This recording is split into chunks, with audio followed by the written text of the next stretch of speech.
Away! You might have gotten a ripping, man. 2 shakes more and a pretty mess for me, you could have called it, if you had the breath. As though I had not trouble enough already, given me by the gods. My master gone, the king that he was. Who knows where the man is? In some faraway country among strangers. Aye, if he is living still, if he sees the light of day. Come to the cabin. You're a wanderer too. You must eat something, drink some wine, and tell me where you are from and the hard times you've seen.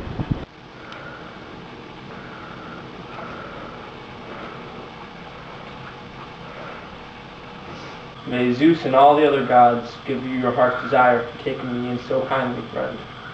Hush, friend. Rudeness to a stranger is not decency. Poor enough he may be, poorer than you. All wanderers and beggars come from Zeus. What we can give is slight but well meant. All we dare. You know that is the way of slaves, who live in dread of masters, new ones like our own. I told you the gods, long ago, hindered our Lord's return. Had he grown old in his own house, my master would have rewarded me. But the man's gone.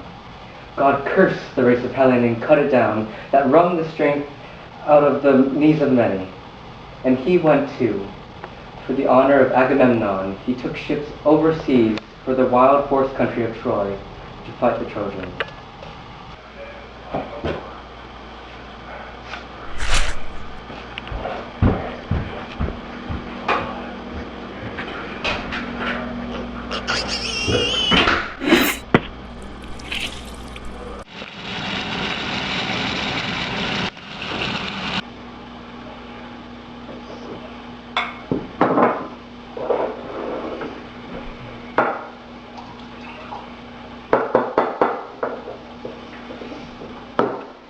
There is your dinner, friend, the pork of slaves. Our fat shoats are all eaten by the suitors, cold-hearted men, who never spared thought for how they stand beside of Zeus. Even the outcasts of the earth, who bring piracy from the sea, and bear off plunder given by Zeus in shiploads. Even those men, deep in their hearts, tremble for a heaven's eye. But the suitors now have heard some word, being so unconcerned to pay court properly or go about their business. All they want to do is prey upon the estate. They stop at nothing. Not a day goes by, but they make butchery of our beefs and swine, not 1 or 2 beasts at a time either. As for swilling down wine, they drink us dry. Only a great domain like his could stand it, greater than any on the dusky mainland or here on Ithaca. Not 20 heroes in the whole world were as rich as he.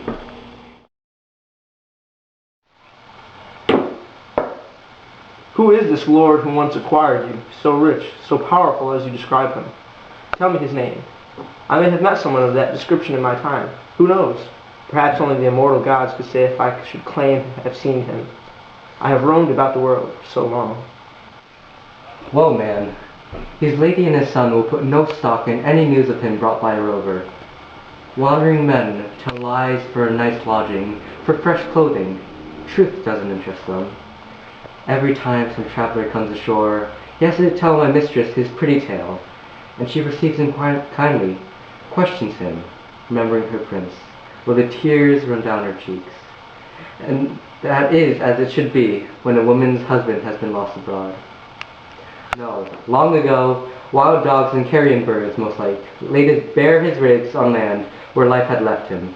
Far from home he died. A bitter loss, and pain for everyone, certainly for me.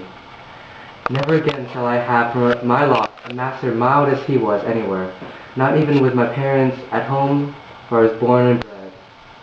No, it is a lost man I ache to think of, Odysseus, and I speak the name respectfully, even if he is not here. He loved me, cared for me, and I call him my lord, far though he be. Friend, as you are so dead sure he will not come, and so mistrustful too, let me not merely talk as others talk, but swear to it. Your lord is now at hand, and I expect a gift for this good news when he enters his own hall. Till then, I would not take a rag, no matter what my need. I hate as I hate hell's own gate that weakness that makes a poor man into a flatterer. Zeus be my witness, and the table garnished for true friends in Odysseus' own heart. By heaven, all I say will come to you pass. He will return, and he will be avenged on any who dishonor his wife and son. I take you at your word, then. You shall have no good news gift from me, nor will Odysseus enter his hall. But peace, drink up your wine, let us talk now of other things. No more imaginings. It makes me heavy-hearted when someone brings my master back into mind. My own true master. No, by heaven, let us have no oaths, but if Odysseus can come again, God send he may. My wish is that of Penelope, and old Laertes, and Prince Telemachus. Ah, he's another to be distressed about. Odysseus' child, Telemachus. By the gods' grace, he grew like a tough sapling, and I thought he'd be no less a man than his great father, strong and admirably made. But then someone, god or man, upset him, made him rash, so that he sailed away to sandy Pylos to hear news of his father.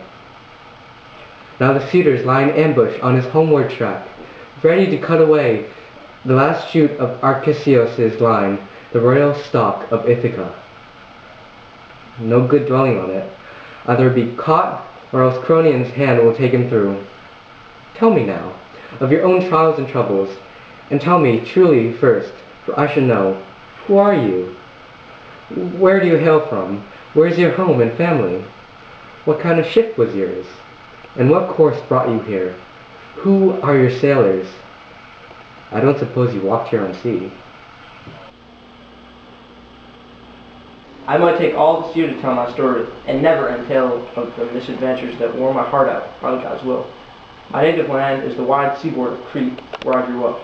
I had a wealthy father, and none of the other sons were born to him, but his true lady. My mother was a slave, his concubine. But Castor Hylacides, my father, treated me as a true-born son. Fool, I was never called. No turn-tail in a fight. My strength's all gone, but from the husk you made divine the ear that stood tall in the old days. Misery owns me now. But then great Ares and Athena gave me valor and man-breaking power.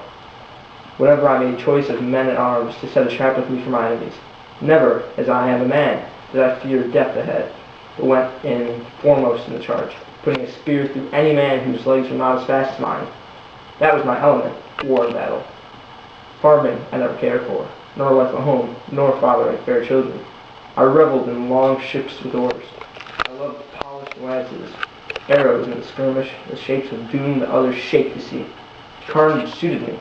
Heaven put those things in me somehow, each to his own pleasure. Before we young Achaeans shipped for Troy, I led men on 9 cruises and corsairs to raid strange coasts, and had great luck, taking rich spoils on the spot, and even warned the division. So my house grew prosperous, my standing therefore high among the Cretans.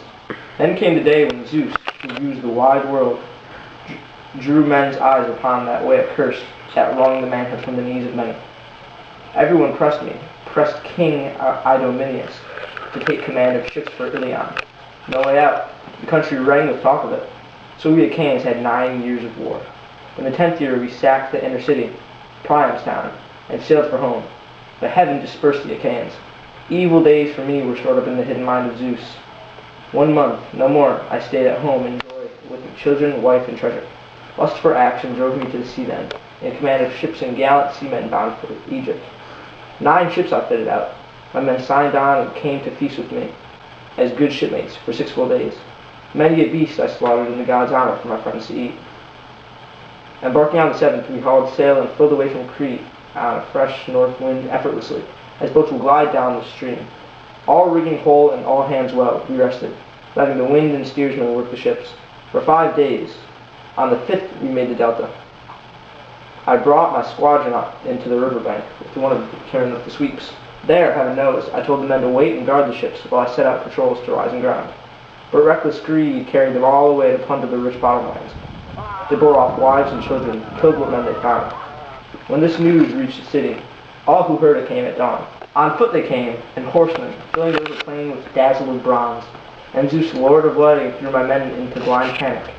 No one dared stand against that host closing around us. Their scathing weapons left our dead in piles, but some they took alive into forced labor. And how I wish that I had died in Egypt on that field. So many blows awaited me. Well, Zeus himself inspired me. I wrenched my dogskin helmet off my head, dropped my spear, dodged out of my long shield, ran for the king's chariot, and swung on to embrace and kiss his knees. He pulled me up, took pity on me, placed me on footboards, and drove home with me crouching there in tears. I, for the troops, in battle fury still, made one pass at me after another, pricking me with spears, hoping to kill me. But he saved me, for fear of the great wrath of Zeus that comes when men who ask asylum are given death. 7 years, then, my sojourn lasted there, and I amassed a fortune, going about among the open-handed Egyptians. But when the 8th came around, a certain Phoenician adventurer came to, a plausible rat who had already done plenty of devilry in the world. This fellow took me in completely with his schemes, and led me with him to Phoenicia, where he had land and houses.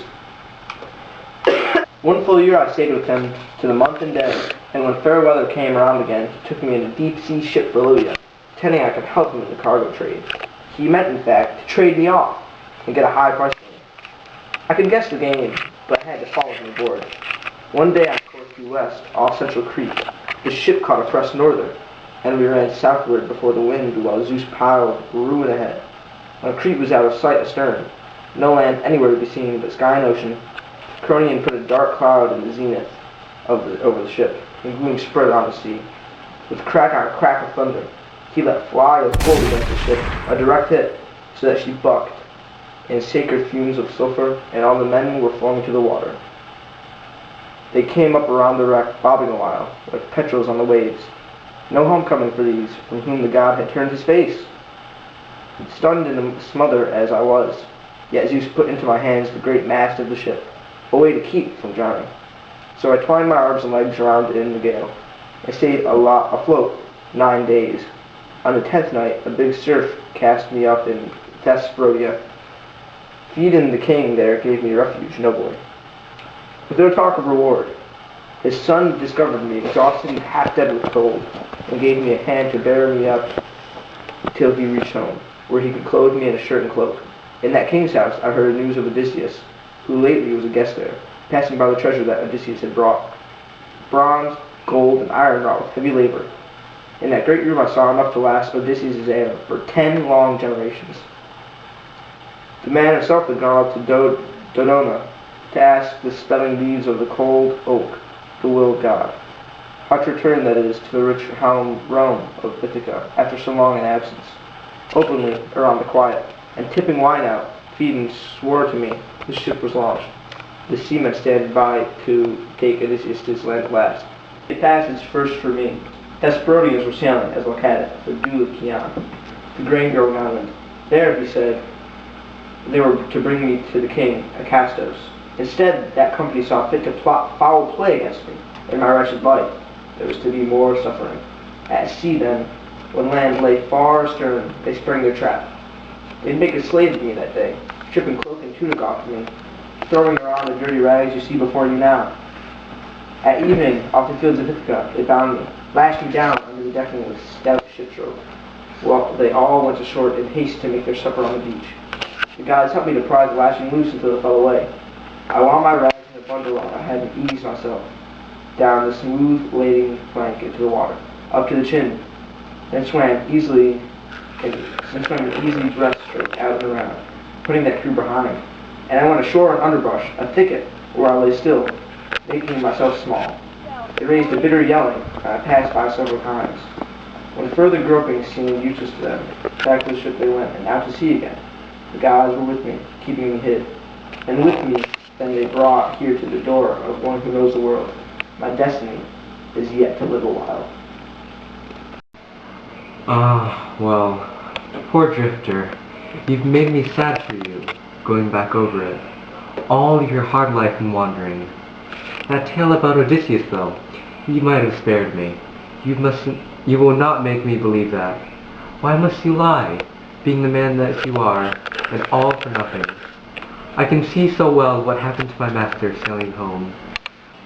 Surely the gods turned on him, to refuse him death in the field, or in his friend's arms. after he wound up the great war at Troy. He would have made a tomb for him, the Achaeans, and paid all honor to his son thereafter. No, storm winds made off with him. No glory came to him. I moved here into the mountain with my swine. Never now do I go down into town, unless I am sent for by Penelope, when news of some sort comes. But those who sit around her go on asking the old questions. A few who miss their master still, and those who eat his house up and go free. For my part, I have had no heart for inquiry since one year an Aetolian made a fool of me. Exiled from land to land after some killing, he turned up at my door. I took him in. My master he had seen in Crete, he said, lodged with Idomeneus. This time, you are the derelict the powers bring. Well, give up trying to win me with false news of flattery. If I receive you and shelter you, it is not for your tales, but for your trouble, and with an eye to Zeus, who guards a guest. A black, suspicious heart beats in you surely.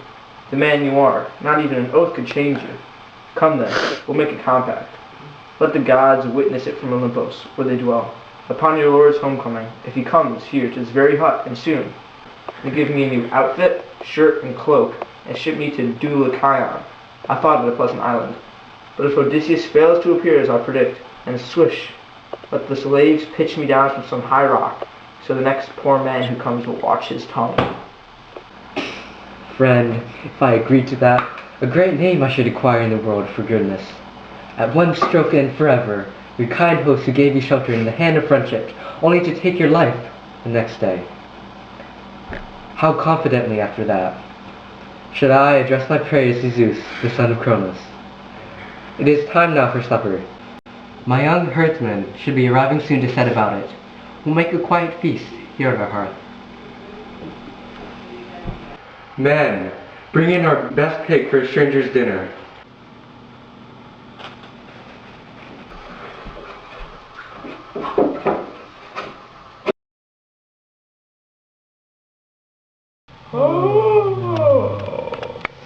I wish I had a cloak on me to yield me through this weary, cold night, much like the one I took from Thoas at Troy. No, you'll not feel cold for a lack of cover, or any other comfort one should give to a needy guest. However, in the morning, we must go flapping in the same old clothes. Shirts and cloaks are few here. Every man has one change only. When our prince arrives, the son of Odysseus, he will make you gifts. Cloak, tunic, everything, and grant you passage wherever you care to go.